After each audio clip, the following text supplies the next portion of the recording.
Hello guys, welcome back to my channel. आप सबका स्वागत है हमारे चैनल धर्मिष्ठा ऑफिशियल में। आज मैं आपको बताने वाली हूँ नालंदा यूनिवर्सिटी के बारे में। अगर आपको हमारी वीडियो पसंद आए तो लाइक कीजिए, शेयर कीजिए, सब्सक्राइब कीजिए। तो चलो गाइस, मैं आज की वीडियो शुरू करती हूँ।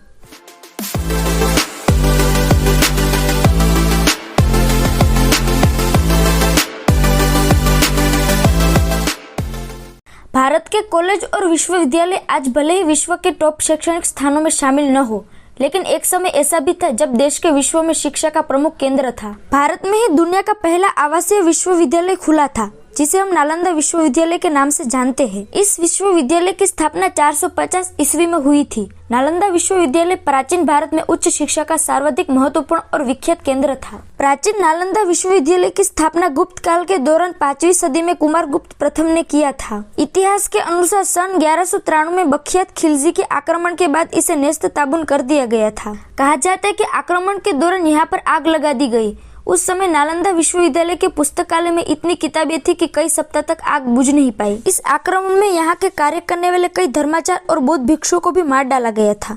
प्राचीन नालंदा विश्वविद्यालय का पूरा परिसर एक विशाल दीवार से घिरा हुआ था, जिसमें प्रवेश के लिए एक मुख्य द्वार था। उत्तर से दक्षिण की ओर मठों की कतार थी और उनके सामने अनेक भव्य स्तूप और मंदिर थे। मंदिर में बुद्ध भगवान की सुंदर मूर्तियां स्थापित थी, जो अब नष्ट हो चुकी है। नालंदा विश्वविद्यालय की दीवारों के अवशेष आज भी इतनी चौड़ी है कि इनके ऊपर ट्रक भी चलाया जा सकता है। पटना से 90 किलोमीटर और बिहार शरीफ से करीब 12 किलोमीटर दूर दक्षिण में आज भी इस विश्व प्रसिद्ध प्राचीन बौद्ध विश्वविद्यालय के खंडर स्थित है। तो आइए दोस्तों, जानते हैं इस महान विश्वविद्यालय के बारे में 15 रोचक तथ्य। नालंदा विश्वविद्यालय स्थापत्य कला का एक अद्भुत नमूना है। आपको जानकर हैरानी होगी कि इस विश्वविद्यालय में 300 कमरे, 7 बड़े बड़े कक्ष और अध्ययन के लिए 9 मंजिला एक विशाल पुस्तकालय था, जिसमें एक समय में 90 लाख से भी अधिक किताबें मौजूद होती थी। नालंदा को तक्षशिला के बाद दुनिया का दूसरा सबसे प्राचीन विश्वविद्यालय माना जाता है। वही आवासीय परिसर के तौर पर यह पहला विश्वविद्यालय है। यह 800 साल तक अस्तित्व में रहा। इस विश्वविद्यालय में विद्यार्थियों का चयन मेरिट के आधार पर होता था और यहाँ छात्रों को निःशुल्क शिक्षा दी जाती थी। इसके साथ उनका रहना और खाना भी पूरी तरह निःशुल्क होता था। इस विश्वविद्यालय में एक समय में 10,000 से ज्यादा विद्यार्थी शिक्षा ग्रहण करते थे और 2,700 से ज्यादा अध्यापक उन्हें शिक्षा देते थे। नालंदा में सिर्फ भारत ही नहीं बल्कि कोरिया, जापान, चीन, Tibet, Indonesia, Iran, Greece, Mongolia समेत कई दूसरों देशों के छात्र भी पढ़ाई के लिए आते थे। नालंदा की स्थापना 5वीं शताब्दी में गुप्त वंश के शासन सम्राट कुमारगुप्त ने की थी। इसे महान सम्राट हर्षवर्धन को पाल शासक का भी संरक्षण मिला। नालंदा में खुदाई के दौरान ऐसी भी कई मुद्राएं भी मिली है, जिसमें इस बात की पुष्टि होती है।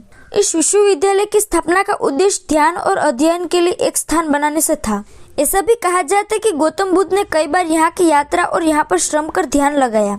इतिहास के अनुसार नालंदा विश्वविद्यालय में एक धर्मगुंज नाम की एक लाइब्रेरी थी।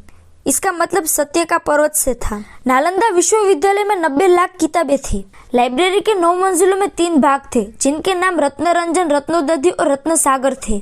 नालंदा में छात्रों को literature, indology, psychology, law, astronomy, science, warfare, इतिहास, maths, architecture, language science, economic, medicine समेत कई विषयों को पढ़ाया जाता था। इस विश्वविद्यालय में कई महान विद्वानों ने पढ़ाई की थी, जिसमें मुख्य रूप से हर्षवर्धन, धर्मपाल, वसुबंधु, धर्मकीर्ति, आर्यवेद, नागार्जुन का नाम शामिल है।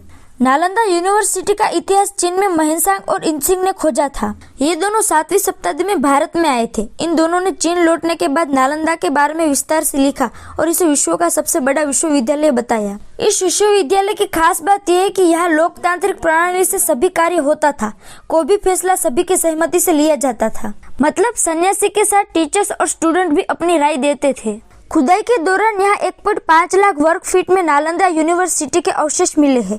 ऐसा माना जाता है कि ये सिर्फ यूनिवर्सिटी का 10% हिस्सा है। नालंदा शब्द संस्कृत के 3 शब्द ना, आलम, दा के संधि विच्छेद से बना है। इसका अर्थ ज्ञान रूपी उपहार पर कोई प्रतिबंध न रखना से है। नालंदा की तर्ज पर नई नालंदा यूनिवर्सिटी बिहार के राजगीर में बनाई गई है। इसे 25 नवंबर 2010 को स्थापित किया गया। अगर आप कभी बिहार की तरफ घूमने के लिए जाए तो नालंदा विद्यापीठ के अवशेष देखना बिल्कुल भी मत भूलना। तो गाइस, आज के लिए बस इतना है। अब मिलते हैं नेक्स्ट वीडियो में। अगर आपको मेरी वीडियो पसंद आए तो लाइक कीजिए, शेयर कीजिए, सब्सक्राइब कीजिए, बाजू में जो घंटी बटन उसको दबाना बिल्कुल भी मत भूलिएगा।